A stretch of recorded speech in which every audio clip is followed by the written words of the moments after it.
Assalamualaikum warahmatullahi wabarakatuh. Selamat pagi anak-anak. Bagaimana kabar kalian hari ini? Ibu harap kalian selalu dalam keadaan sehat ya. Nah, kembali lagi di video pembelajaran Bahasa Indonesia bersama dengan Ibu Tias. Pada video minggu lalu, kalian telah belajar mengenai menceritakan kembali isi teks cerita fantasi.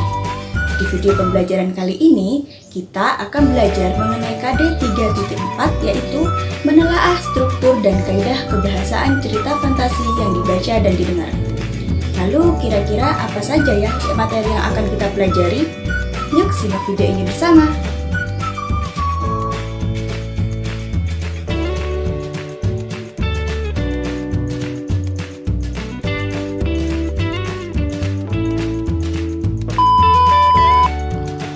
Pada video kali ini, materi yang akan kita bahas yaitu tentang struktur dan kaidah kebahasaan teks cerita fantasi.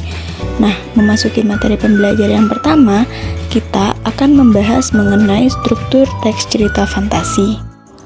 Struktur teks adalah bagian-bagian yang terdapat di dalam suatu teks.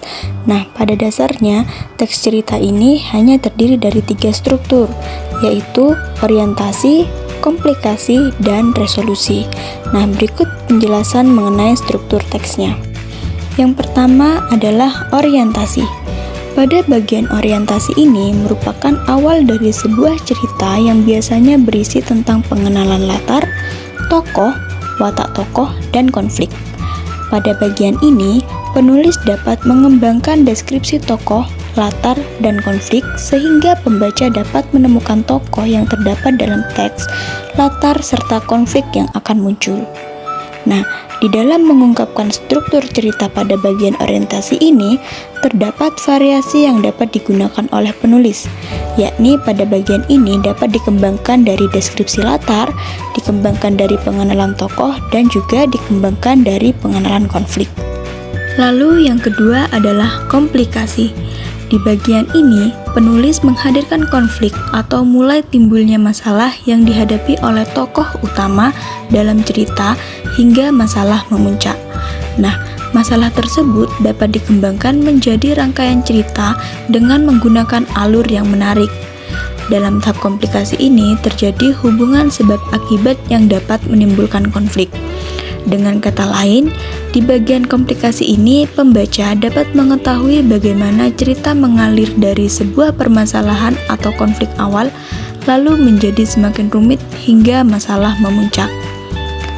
Dalam mengungkapkan struktur cerita pada bagian komplikasi ini juga terdapat variasi yang dapat digunakan oleh penulis, yakni pada bagian ini dapat dikembangkan dengan menghadirkan tokoh lain, dikembangkan dengan mengubah latar, dan juga bisa dikembangkan dengan melompat pada zaman yang berbeda.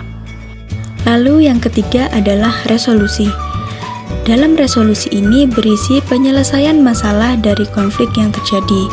Nah, pada bagian resolusi ini, penulis menghadirkan penyelesaian atas berbagai konflik yang ada di dalam cerita sebagai bentuk penutup dari cerita teks fantasi.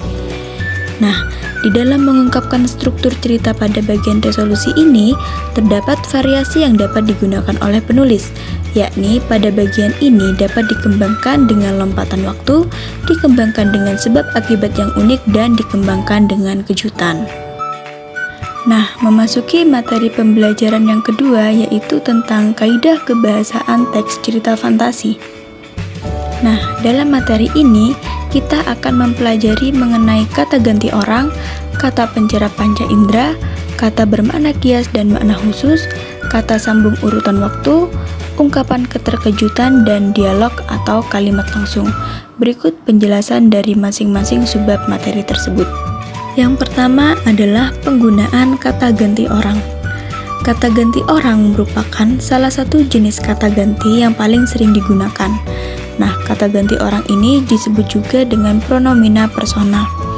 Kata ganti orang merupakan jenis kata ganti yang digunakan untuk menggantikan kata benda orang atau persona dengan kata benda lain.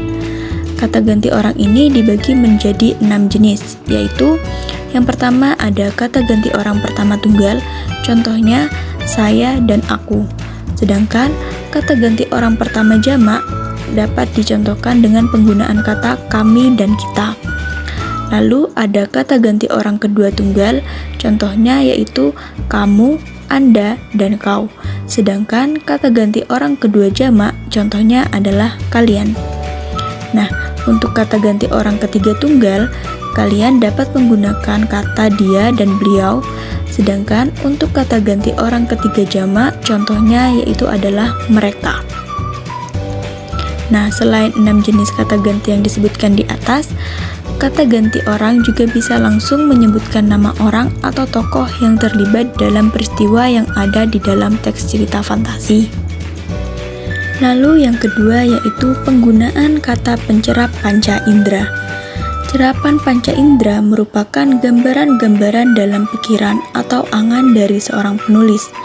Cerapan panca indera dalam sebuah teks berisi kalimat yang membuat pembaca seolah-olah dapat melihat, mendengar, dan merasakan.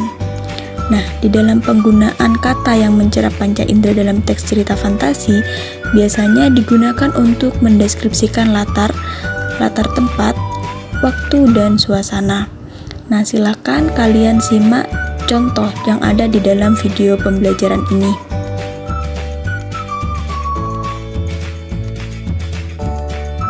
Lalu yang ketiga yaitu penggunaan pilihan kata dengan makna kias dan makna khusus.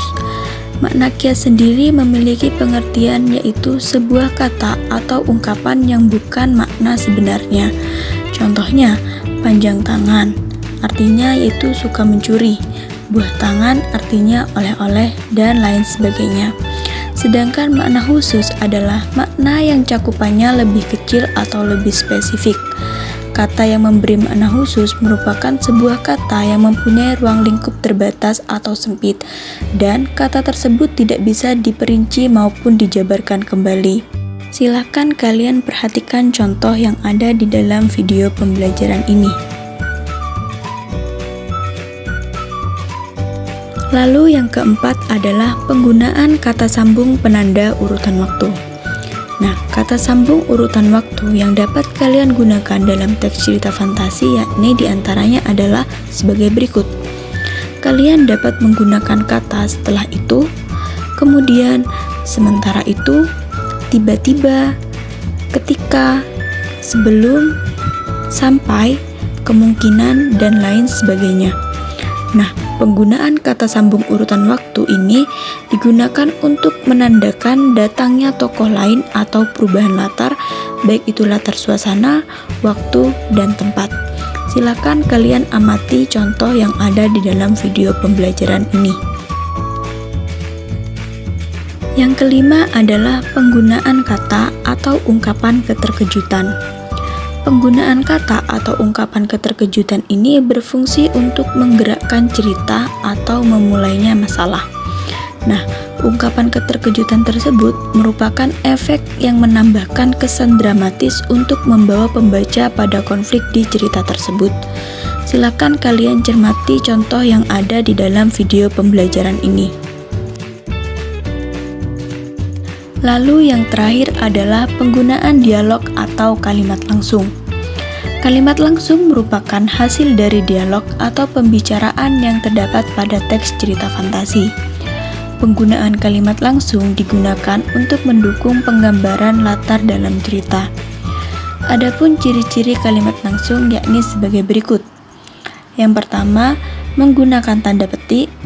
Lalu yang kedua, intonasi tinggi untuk tanda tanya, datar untuk kalimat berita, dan tanda seru dinadakan dengan intonasi perintah. Lalu ciri yang ketiga adalah kata ganti orang pertama dan orang kedua. Silakan kalian cermati contoh yang ada di dalam video pembelajaran berikut. Nah, demikian video pembelajaran pada pagi hari ini. Kurang lebihnya Ibu mohon maaf. Semoga apa yang telah kita pelajari pada pagi hari ini dapat bermanfaat untuk kita semua. Tetap semangat dan jaga selalu kesehatan kalian. Ibu akhiri, wassalamualaikum warahmatullahi wabarakatuh.